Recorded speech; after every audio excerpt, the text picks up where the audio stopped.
Hello students, एक बार फिर से आप लोग का स्वागत है हमारे ऑनलाइन प्लेटफॉर्म अविजन एसएससी बैंक एग्जाम्स में।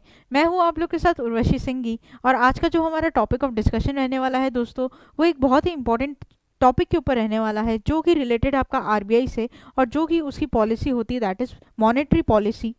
ठीक है, तो अपन हम आज पूरी डिटेल डिस्कशन लेंगे कि क्यों मॉनेटरी पॉलिसी को बनाया गया, किस तरीके से बनाया जाता है, कितने मेंबर्स होते हैं, सारी बातें अपन यहाँ पर करेंगे। उससे पहले आप लोग फटाफट से जुड़ जाइए हमारे साथ, लाइक कर दीजिए सेशन को। किसी ने अगर अब हमारे चैनल को सब्सक्राइब नहीं किया है, then you make sure that you hit the subscribe button. Also don't forget to press the bell icon. Also share this video with your friends as well. तो जल्दी से पहले आप लोग सब्सक्राइब कर लीजिए, लाइक का बटन प्रेस कर दीजिए और यहाँ पर मुझे ये बता दीजिए कि आप लोग हमारे साथ जुड़ चुके हैं ताकि हम अपने सेशंस को आगे बढ़ा सकें। ठीक है, जल्दी से आप लोग कमेंट कर दो, लाइक कर दो ताकि मुझे मालूम चल सके दोस्तों। तो यहाँ पर कमेंट आ गया है सुजाना प्रवीण का, good afternoon ma'am, good afternoon ma'am. जल्दी से फटाफट से आप लोग जुड़ जाइए। Sufiya, good afternoon ma'am, good afternoon, very very good afternoon. आशा करते हैं आप लोग सब लोग बिल्कुल अच्छे होंगे अपने घरों में। कोविड-19 की सिचुएशन चल रही है, घर के अंदर ही रहिए। चलिए, Nusrat, good afternoon, good afternoon ma'am. तो चलिए फिर हम लोग स्टार्ट करते हैं हमारा सेशन आज का। उससे पहले मैं आप लोगों को थोड़ी सी चर्चा कर लूँ आरबीआई के बारे में। दोस्तों, मैंने कुछ दिन पहले ही आप लोग का लाइव सेशन लिया था आरबीआई का, और अगर किसी ने वो सेशन नहीं देखा है तो आप हमारे चैनल पर जाकर आरबीआई का सेशन देख सकते हैं। ठीक है, उसमें मैंने आप लोगों से बात की थी कि आरबीआई का फॉर्मेशन किस तरीके से हुआ था।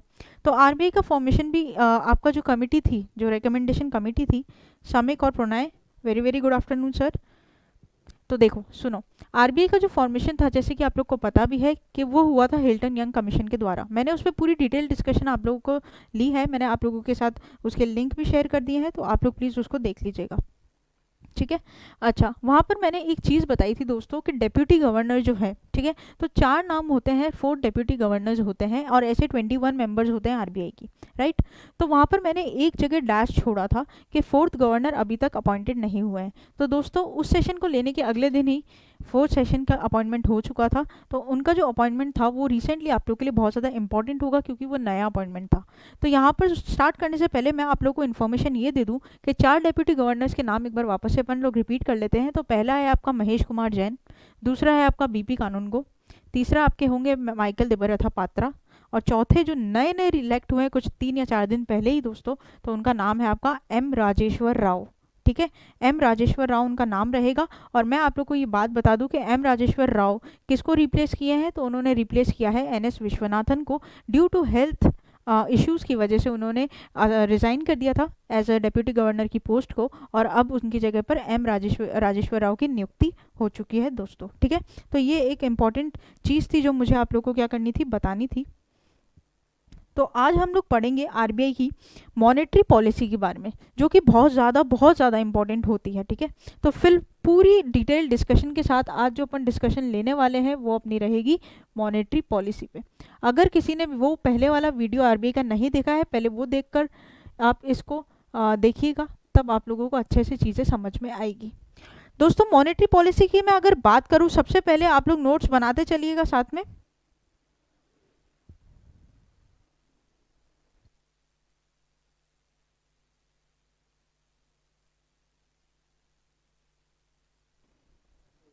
ठीक है, तो चलो फिर स्टार्ट करते हैं हम लोग। सबसे पहले हम लोग बात करेंगे मॉनेटरी पॉलिसी की, और मॉनेटरी पॉलिसी को हम लोग कुछ इंपॉर्टेंट टॉपिक्स के ऊपर इंपॉर्टेंट ट्रक्स मैं आप लोगों को बता दूं एक एक करके, ताकि आप लोग को है ना सारी चीज़ें समझ में आए। ठीक है, अगर किसी को कोई चीज़ नहीं समझ में आती है ना, बीच में ही मेरे को आप लोग है ना कमेंट कर देना कि मैम ये वाली चीज़ को वापस से बता दीजिए। ठीक है, तो चलो फिर स्टार्ट करते हैं हम लोग। सबसे पहला देखो, मॉनेटरी पॉलिसी के बारे में मुझे बात करनी चाहिए। तो monetary policy is a bimonthly policy. ये कौन सी पॉलिसी होती है, तो ये एक बाय मंथली पॉलिसी होती है। बाय मंथली का मतलब क्या होता है दोस्तों, बाय मंथली का मतलब ये होता है कि हर 2 महीने में ये पॉलिसी बनाई जाती है। ठीक है, अगर हर 2 महीने में पॉलिसी बनाई जाती है, इसका मतलब ये है कि साल में ये पूरी पॉलिसी कितनी बार बनेगी, 6 बार बनेगी। ठीक है, साल में 12 महीने होते हैं और 12 डिवाइड बाय 2 दैट इज 6, तो 6 टाइम्स ये बाय मंथली पॉलिसी आती है हमेशा। तो एक बात आप लोग ये ध्यान रखिएगा, यहाँ पर एक नोटिस पास हुआ है रिसेंटली, और वो नोटिस ये है कि 6 बार की जगह ऐसी कोई सिचुएशन आती है जिसकी वजह से बाई मंथली पॉलिसी को हम लोग नहीं बना पाते हैं उस टाइम के लिए, तो आपको एटलीस्ट 4 टाइम्स, कितने टाइम्स, एटलीस्ट 4 टाइम्स तो इसको कंडक्ट करवानी ही पड़ेगी। साल में एटलीस्ट 4 मीटिंग्स तो होनी ही चाहिए। 6 हो तो बहुत अच्छी बात है, लेकिन अगर किसी रीजन की वजह से रुक जाते हैं तो एटलीस्ट 4 बार तो होना ही चाहिए, ठीक है। अच्छा, कोविड-19 की वजह से 2020 में दोस्तों मैं आप लोग को एक और चीज़ समझा दूं। यहाँ पे देखो, इजीली सारी चीज़ें डिटेल में समझेंगे एक एक करके। तो सबसे पहले जो आपकी बाय मंथली आती है वो आती है आपकी मार्च और अप्रैल की, सॉरी अप्रैल और मई की। सबसे पहली कब आएगी, अप्रैल और मई में आएगी। उसके बाद आएगी आपकी जून और जुलाई में, ठीक है। उसके बाद आएगी आपकी अगस्त एंड सितंबर की। फिर आएगी आपकी कब, अक्टूबर की और नवंबर की। फिर आएगी आपकी दिसंबर और जनवरी की। फिर आएगी आपकी फरवरी और मार्च की। तो कितनी बार हो गई, 1 2 3 4 5 6, ठीक है। तो कोविड-19 की सिचुएशन की वजह से दोस्तों हमारी 2 पॉलिसी तो कंडक्ट हुई, लेकिन अगस्त एंड सितंबर की नहीं हुई। इसके बाद जो हुई वो किसकी हुई, आपकी अक्टूबर एंड नवंबर की, ठीक है। तो अक्टूबर और नवंबर की पॉलिसी अभी 9 अक्टूबर को ही रिलीज की गई है, ठीक है। ये बात भी आप लोग ध्यान रखोगे। एक पॉलिसी यहाँ पर मिड में नहीं हो पाई कंडक्ट, क्योंकि क्या हुआ था, कोविड-19 की सिचुएशन चल रही थी दोस्तों, ठीक है। तो ये बात भी आप लोग क्या करोगे, ध्यान रखोगे। तो at least 4 times in a year तो होनी ही चाहिए, और अगर कोई सिचुएशन नहीं होती है ऐसी खराब तो 6 टाइम्स तो होनी ही चाहिए। चलो अब बात कर लेते हैं कि इसके कितने मेंबर्स होते हैं दोस्तों। तो बाय मंथली पॉलिसी में, मतलब आपका मॉनेटरी पॉलिसी में टोटल 6 मेंबर्स होते हैं। अब ये 6 मेंबर्स क्या हो, कि कौन कौन से होते हैं वो बात कर लेंगे। तो पहले तो दोस्तों 6 मेंबर्स पूरे गवर्नमेंट के होते थे। Government of India he 6 members को क्या करती थी, आपका इसमें अपॉइंट करती थी। लेकिन अब क्या होने लग गया, आरबीआई चाहता है कि उसके पास भी कुछ पावर्स हों। तो अब क्या होने लग गया, इन दोनों के बीच में डिस्प्यूट नहीं हो, गवर्नमेंट और आरबीआई के बीच में, तो इन्होंने बांट लिया मेंबर्स को। अच्छा, आप लोग के मन में एक बात आ रही होगी कि मैम आरबीआई कौन होता है गवर्नमेंट के साथ डिस्प्यूट करने वाला। आरबीआई चाहे तो गवर्नमेंट की बात तो सुननी ही पड़ेगी आरबीआई को, क्योंकि गवर्नमेंट तो आरबीआई से बड़ा है।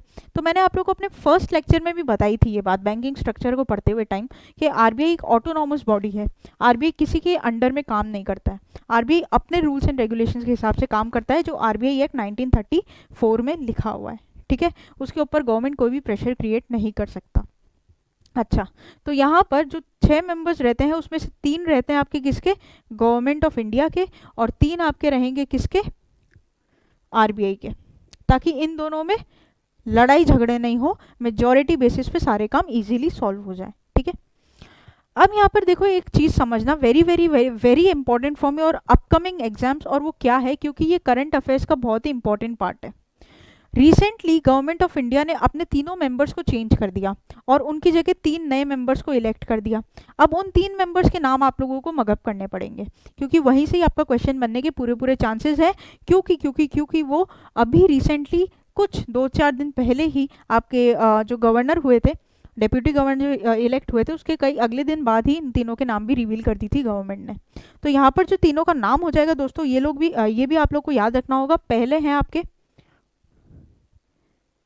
चेतन घाटे, ठीक है, चेतन घाटे।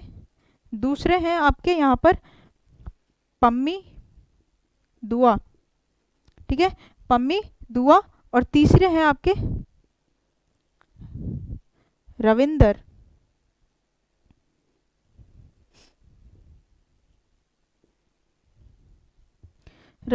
ढोलकिया, ठीक है।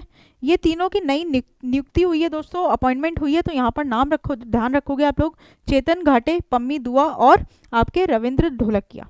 ये तीनों नाम आप लोगों को एकदम मुंह ज़बानी याद होने चाहिए। बात करेंगे 3 आरबीआई के कौन कौन होते हैं, तो दोस्तों अभी है आपके जो गवर्नर है शक्तिकांता दास, दूसरे हैं एमडी पात्रा, और तीसरे आपके हैं मृदुल सागर, ठीक है। तो ये 3 हो गए आपके आरबीआई के, और ये 3 हो गए आपकी गवर्नमेंट ऑफ इंडिया के। और टोटल मॉनेटरी पॉलिसी कमेटी में कितने मेंबर्स होते हैं, तो 6 मेंबर्स होते हैं। अच्छा मैम, आपने ये वाली बात बता दी, अब आप ये बताओ कि मॉनेटरी पॉलिसी कमेटी का लिखा गया कहाँ पर है, कहाँ लिखा गया है कि मॉनेटरी पॉलिसी कमेटी क्यों बनाई गई, या फिर इसके पास क्या क्या रूल्स हैं, या फिर इसके पास क्या क्या पावर्स हैं, ये कहाँ पे लिखा हुआ है। तो देखो ये कहाँ पे लिखा हुआ है, ये भी एक बहुत इंपॉर्टेंट पॉइंट रहेगा आपका। सेक्शन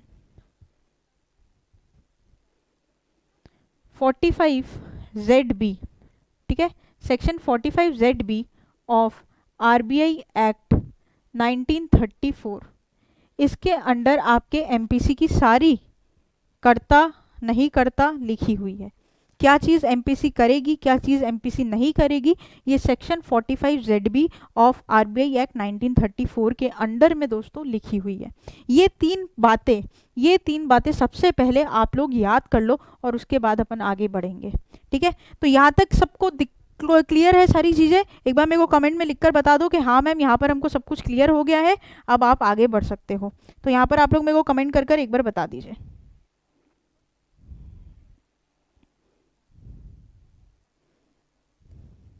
हम वेट कर रहे हैं आप लोग का, जल्दी से आप लोग मेरे को कमेंट कर यहाँ पर बता दो कि हाँ मैम यहाँ तक हमारे समझ में आ गया, तो हम लोग आगे बढ़ेंगे।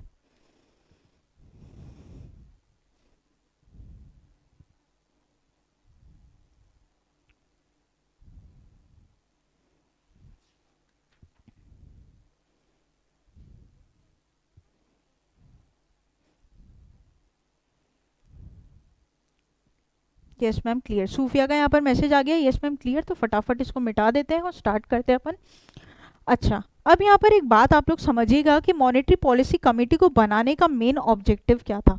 हमेशा लेक्चर को स्टार्ट करने से पहले मैंने आप लोग को एक बात बताई है कि क्यों उस चीज़ का हमारे यहाँ पर क्या हुआ, स्टैब्लिशमेंट हुआ, ठीक है। तो एक बात समझना, मॉनेटरी पॉलिसी कमेटी को बनाने के पीछे का पूरा मकसद होता है इन्फ्लेशन और डिफ्लेशन को कंट्रोल करने का।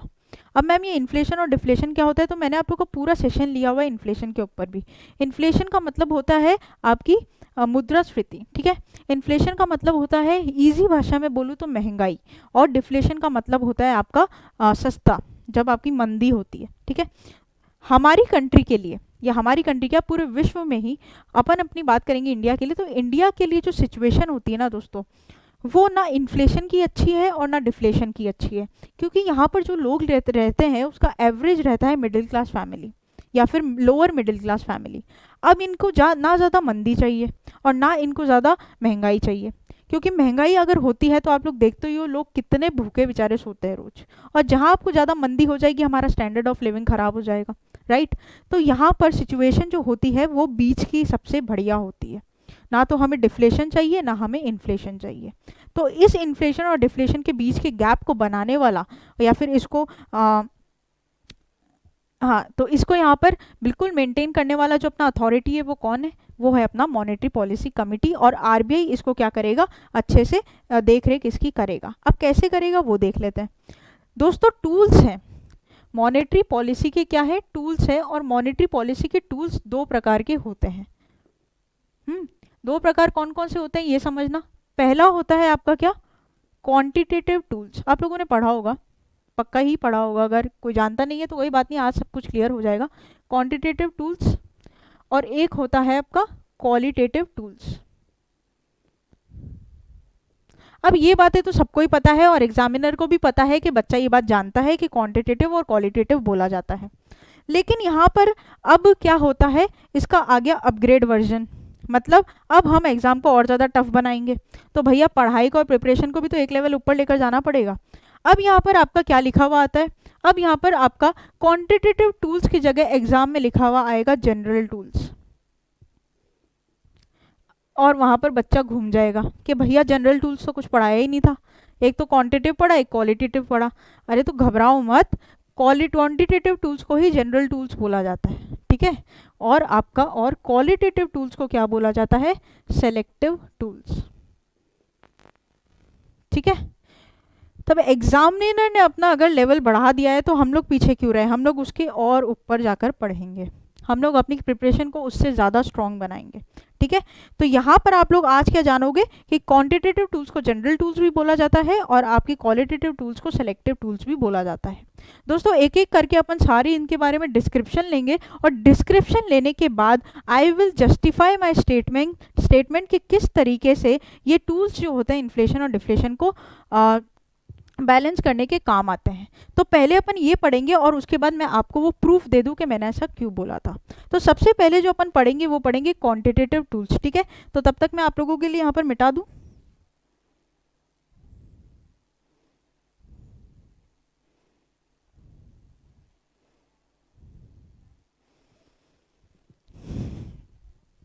समझो मेरी बात को। सबसे पहले आता है आपको,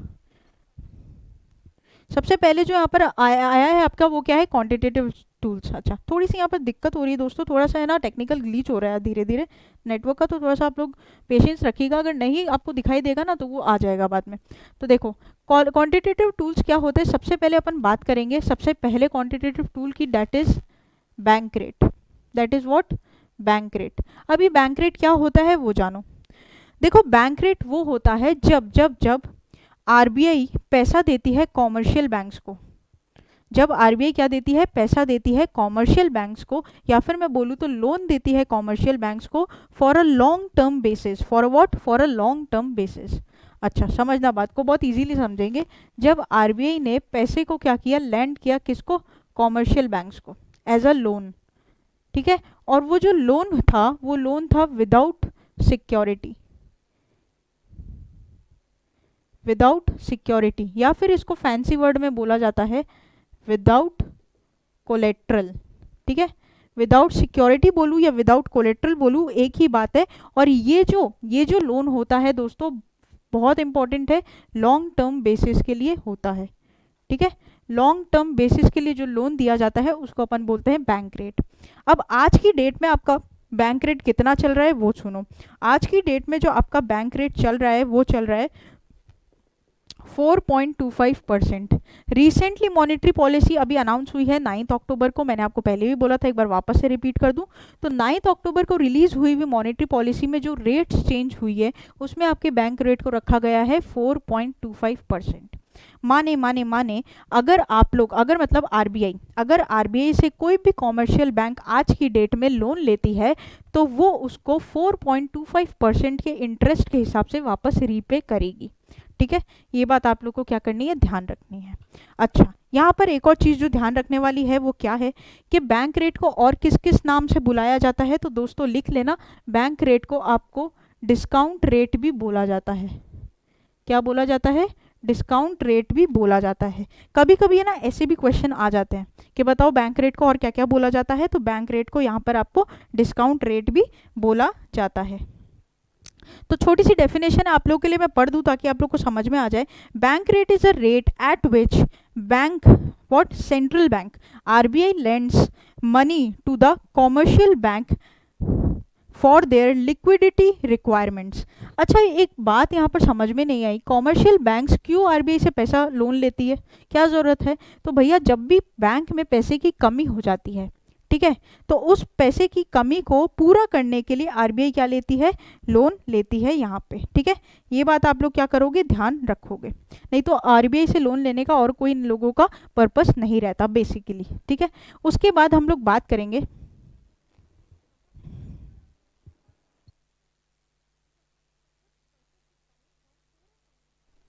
तो यहाँ पर देखो फिर अपन बात करेंगे किसके बारे में, दूसरा हमारा टूल के बारे में जो कि आपका क्या है, रेपो रेट, जो कि आपका क्या है, रेपो रेट। तो यहाँ पर देखो दोस्तों रेपो रेट क्या होता है, रेपो रेट वो होता है जब आरबीआई कॉमर्शियल बैंक को पैसा देता है एज अ लोन। अरे मैम क्या बोले जा रहे हो आप, अभी तो आपने बोला था बैंक रेट में लोन देता है, अब क्या रेपो रेट में भी लोन देता है। तो इन दोनों के बीच का डिफरेंस क्या है, एक ही चीज़ तो है, तो बार बार क्यों पढ़ाए जा रहे हो।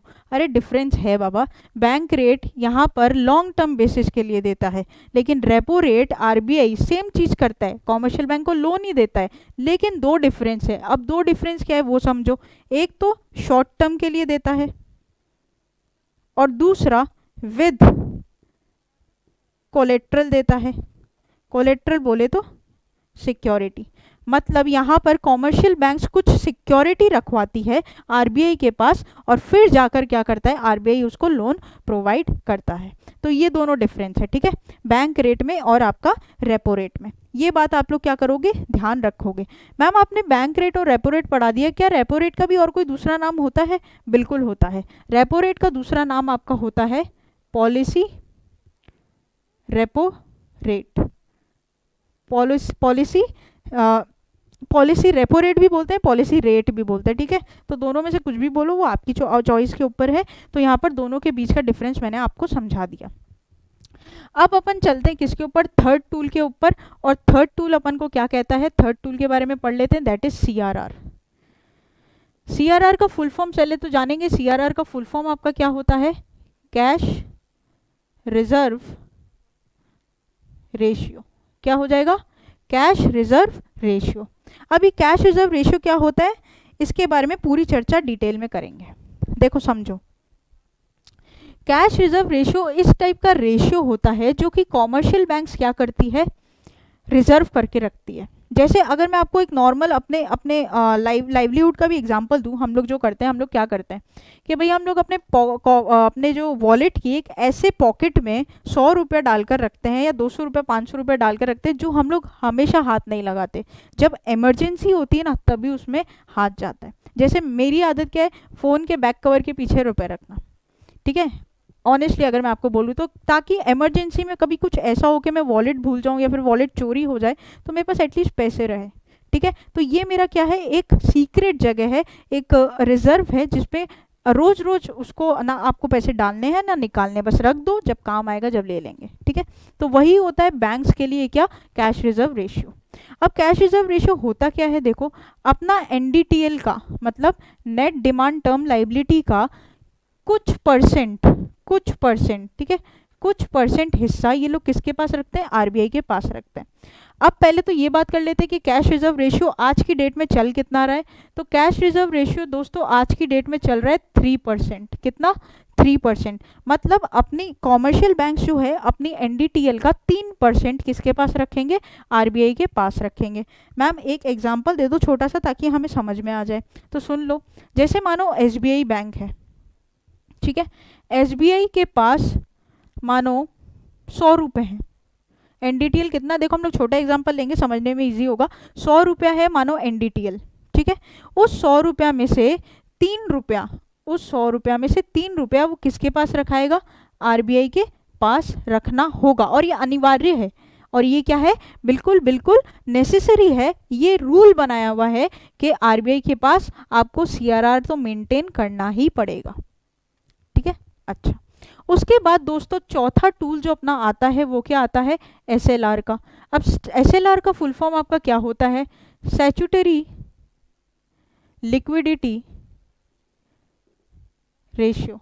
स्टैट्यूटरी लिक्विडिटी रेशियो जिसका आज के तारीख में जो परसेंट चल रहा है वो चल रहा है 18%। कितना परसेंट, 18%। अभी अभी तो मैम आपने सीआरआर मेंटेन करवाया था, अब आप एसएलआर भी मेंटेन करवा रहे हो, तो भैया एसएलआर भी मेंटेन करना ज़रूरी है। और क्यों ज़रूरी है और कहाँ ज़रूरी है, एसएलआर को मेंटेन करता है बैंक अपने खुद के पास, किसके पास, अपने खुद के पास, ताकि जब भी कभी ऐसा कोई क्रंच पड़े, लिक्विडिटी क्रंच पड़े, तो वो आरबीआई से जाने से पहले अपने ही रिजर्व को यूज़ कर ले और उसके बाद आरबीआई के पास जाए अगर और फर्दर उसको ज़रूरत पड़ती है तो, ठीक है। तो यहाँ पर ये जो 100 रुपये है, जिसका 3 रुपये उसने आरबीआई को दे दिया था, और उसी तरीके से वो क्या करेगा, एसएलआर भी मेंटेन करेगा। कितना रुपया, 18 रुपया। कितना रुपया, 18 रुपया, लेकिन कहाँ पर, खुद के पास। किसके पास, खुद के पास, ठीक है। मतलब आप अब ये समझना कि एसबीआई इस 100 रुपये में से 3 रुपया तो सीआरआर मेंटेन कर रहे हैं और 18 रुपये एसएलआर मेंटेन कर रहे हैं। मतलब आपका 21 रुपया तो ये बिल्कुल रिजर्व करके रख रखा है।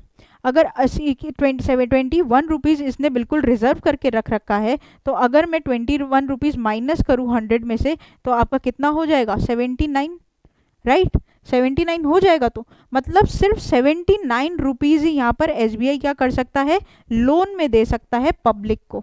समझना बात को, क्या बोल गए, 100 में से 21 रुपया क्या हो गया, बिल्कुल रिजर्व हो गया as a form of CRR and SLR, right.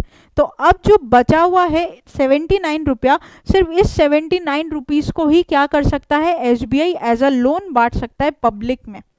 समझ में आ गई आपको? तो ये बात होती है आपकी किसकी, CRR की और SLR की। ये दोनों बात आपको क्या करनी पड़ेगी, ध्यान रखनी पड़ेगी।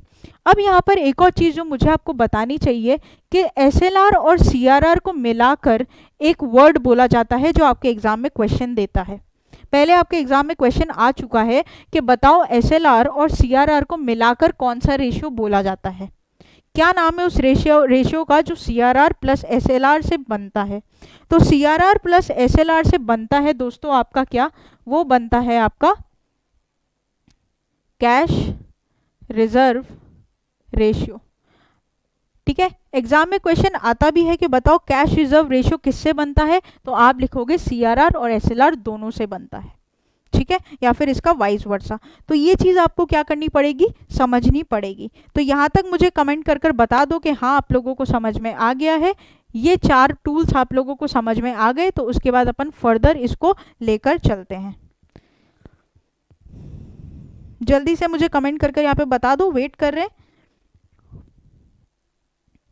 किसी को भी अगर कोई भी दिक्कत आती है तो अभी पूछ सकते हैं, हम लोग विद एग्जांपल्स उसको सॉल्व कर लेंगे। फटाफट से आप लोग मेरे को लिखकर बता दीजिए यहाँ पे।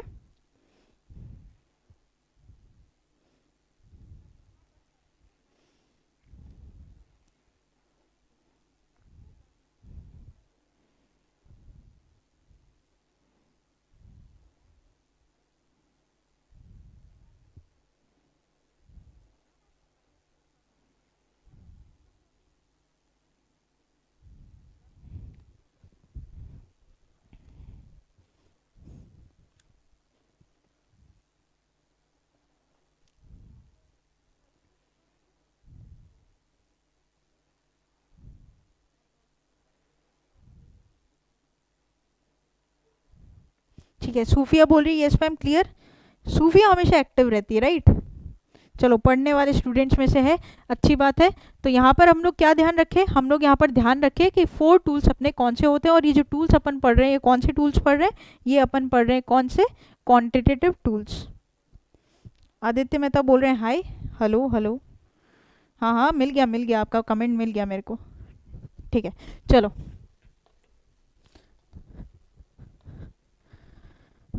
नेक्स्ट चलते हैं अपन लोग किसके ऊपर, नेक्स्ट चलेंगे हम लोग 5th टूल के ऊपर। अब 5th टूल कौन सा है आपका, 5th टूल है दोस्तों आप लोगों का ओपन मार्केट ऑपरेशन। कौन सा, ओपन मार्केट ऑपरेशन। अच्छा यहाँ पर ये प्रोनॉय नुसरत, क्या आप लोग को समझ में आया, क्या आप लोग को ये सारे कंसेप्ट क्लियर हुए? चलो, तो देखो ओपन मार्केट ऑपरेशंस क्या होता है ये समझेंगे। अब ओपन मार्केट ऑपरेशन देखो बेसिकली लॉजिकली लिख कर समझाने वाली चीज़ नहीं है। इसमें यहाँ पर क्या होता है, आरबीआई अपने बॉन्ड्स को या फिर शेयर्स को क्या करती है, ओपन मार्केट में सेल करती है। ओपन मार्केट में सेल करती है इसका मतलब, ओपन मार्केट में सेल करती है इसका मतलब वो क्या करती है, अपने बॉन्ड्स को जाकर बाजार में बेचती है, जहां पर बैंक्स क्या करते हैं, उनके बॉन्ड्स को खरीदते हैं। अब अगर एक बात समझना, बैंक उनके बॉन्ड्स को खरीदेंगे तो क्या बैंक्स का पैसा आरबीआई के पास नहीं चला जाएगा? तो उस तरीके से वो लोग क्या करते हैं, बैंक्स में जो एक्स्ट्रा लिक्विडिटी होती है उसको क्या कर लेते हैं, एब्जॉर्व कर लेते हैं। ठीक है, तो ये भी एक तरीका है आरबीआई का, क्या, बैंक से लिक्विडिटी को एब्जॉर्व करने का। ठीक है, ये बात आप लोग को समझ में आनी चाहिए। I am from Kishangarh, okay, hello sir, welcome to our channel. तो चलो फिर हम लोग बात करते हैं आगे किसकी, नेक्स्ट हम लोग बात करेंगे हमारे लास्ट टूल की। और हमारा लास्ट टूल क्या है आपका, रिवर्स रेपो रेट।